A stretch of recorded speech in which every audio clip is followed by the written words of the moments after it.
Thanks for tuning in. I'm the Gangster Nerd, and I'm about to educate you on SCP 2006. Object Class Keter.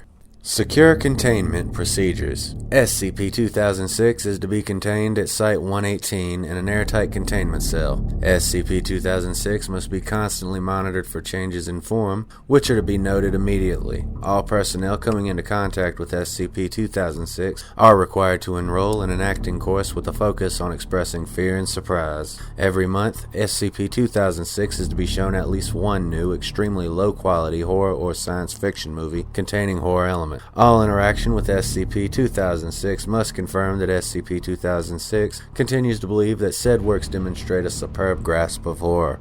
Description: SCP-2006 is an anomalous spherical entity roughly 50 centimeters in diameter when it's in its default state. SCP-2006's stated goal is to cause feelings of fear and or horror in as many humans as possible. To accomplish this purpose, SCP-2006 possesses the ability to change its shape, mass, volume, density, chemical structure, and voice to any form that it desires. Currently, there is no known way to damage SCP-2006. The extent of its shape-shifting abilities is unknown and is currently thought to be unlimited. Currently, SCP-2006 has demonstrated a fondness for taking the forms of various entities and villains from various horror and science fiction movies that it has witnessed. The most common form that SCP-2006 has taken is that of Roman from the 1953 movie Robot Master. SCP-2006 is capable of speaking even when it possesses the form of an entity that is normally unable to speak. SCP-2006 will generally attempt to startle and or scare any individual it comes into contact with, but after doing so will become affable and friendly.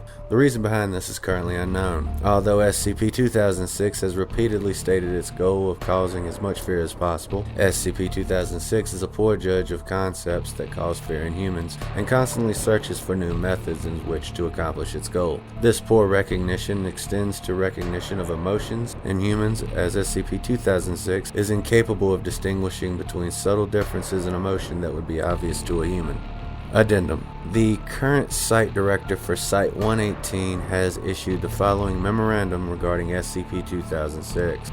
I have been getting reports of some of the lax behavior regarding SCP-2006. Many personnel have been heard laughing at 2006 during surveillance when it watches a new movie or when it attempts to scare individuals. Some personnel have been heard questioning why SCP-2006 is classified as a Keter entity. I am here to remind you that a Keter entity is a Keter entity, regardless of how innocuous it may seem. SCP-2006 is not a rampaging demigod, nor is it a regenerating super lizard. However, it possesses the same level of danger as any other Keter that the Foundation has contained. Think of SCP-2006's purpose.